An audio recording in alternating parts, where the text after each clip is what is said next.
તમને બધાને એક વાત તો ખબર જ હશે કે જ્યારે પણ તમારું 12th સ્ટાન્ડર્ડ ખતમ થાય છે અને એના પછી જ્યારે તમે એન્જિનિયરિંગમાં એડમિશન લો છો ત્યારે એન્જિનિયરિંગ તમે ગુજરાતીમાં અને ઇંગ્લિશમાં બંનેમાંથી કોઈ પણ મીડિયમમાં કરી શકો છો. એવા કદાચ તમે ન્યૂઝ સાંભળ્યા હશે અને એ ચાલુ પણ છે, રાઈટ?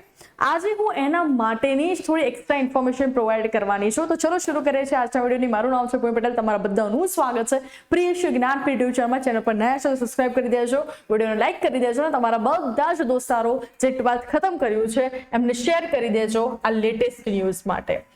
લેટેસ્ટ ન્યૂઝ એવા છે કે ગુજરાતી મીડિયમમાં પણ એન્જિનિયરિંગ ચાલુ થઈ ગયું. જેમ આપણે ઇંગ્લિશની બુક આવે, મતલબ જેમ આપણે બધી એન્જિનિયરિંગની જેટલી પણ બુક્સ હોય જેમ ઇંગ્લિશમાં આવે એવી જ રીતે ગુજરાતીમાં પણ ચાલુ થઈ ગઈ હતી. વિદ્યાર્થીઓના અભાવે ગુજરાતીમાં શિક્ષણ આપતી એન્જિનિયરિંગ કોલેજ ફાઇનલી હવે બંધ કરવાનો નિર્ણય લઈ લીધો છે. મતલબ ઘણા બધા બાળકોને જ્યારે 12th પોતાનું ગુજરાતીમાં કર્યું અને સડનલી જ્યારે ઇંગ્લિશમાં જતા હતા ત્યારે ઘણું બધું એમને કન્ફ્યુઝન થતું હતું. તો એ પ્રોપરલી હેન્ડલ નતા કરી શકતા હતા પ્રોપર સારા બધા સબ્જેક્ટ ઇંગ્લિશ મીડિયમમાં. એટલા માટે આપણા જે સરકાર છે અથવા તો જીટીયુ છે એમને ગુજરાતી મીડિયમ પણ ચાલુ કર્યું. પરંતુ વાત કંઈક એમ થઈ કે જીટીયુ સંલગ્ન GPD Gujarat power engineering and research institute કોલેજમાં 2022માં એમને શરૂ કર્યું હતું. ડિગ્રી એન્જિનિયરિંગ ગુજરાતીમાં શરૂ કરવામાં આવ્યું હતું. 4 બ્રાન્ચમાં શરૂ કર્યું હતું. Civil, computer, mechanical and computer લખ્યું છે અહીંયા, આઈટી હશે. 4 બ્રાન્ચમાં ગુજરાતીમાં અભ્યાસક્રમો શરૂ કર્યા હતા, પરંતુ 3 વર્ષ સુધી વિદ્યાર્થીઓ જ ના મળતા અને ગત વર્ષે તો એક પણ બ્રાન્ચમાં એક પણ વિદ્યાર્થી એડમિશન નતું લીધું. મતલબ 4 બ્રાન્ચની બધી બેઠકો ખાલી રહી હતી.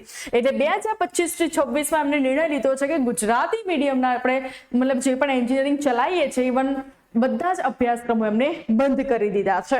આ ઉપરાંત જેવી તમને ઇંગ્લિશ મીડિયમમાં મતલબ ફોર એક્ઝામ્પલ અગર કમ્પ્યુટરની વાત કરીએ તો કમ્પ્યુટર એન્જિનિયરિંગમાં જેટલી પણ બુક ઇંગ્લિશમાં આવે છે એ બધી જ એમને ટ્રાન્સલેટ કરી હતી ગુજરાતીમાં, જેથી બાળકોને કોઈ ટેન્શન ના આવે, આરામથી રીડ કરી શકે. તો પણ કંઈ પણ ફાયદો થયો નહીં. વાત કંઈક એમ છે કે ગુજરાતીમાં ડિગ્રી એન્જિનિયરિંગ શરૂ કરાયું તો છેલ્લા 3 વર્ષમાં 4 કોર્સમાં વિદ્યાર્થીઓ જ ના મળ્યા. ટ્યુશન ફી વેવિયર સ્કીમ મતલબ TFWS મતલબ જેમાં તમારે એકેડેમિક યરમાં કોઈ પણ ફીસ નથી ભરવાની હોતી.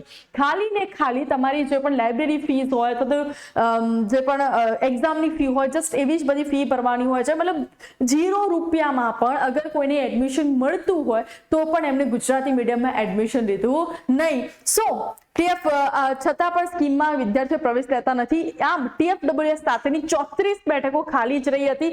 ગત વર્ષે પણ 34 બેઠકોમાંથી એક પણ બેઠક કોઈ પણ કોર્સમાં ભરાઈ નથી, જેથી અંતે 2025 થી 26માં ગુજરાતીમાં એન્જિનિયરિંગ અભ્યાસક્રમો બંધ કરવાનો નિર્ણય લીધો છે.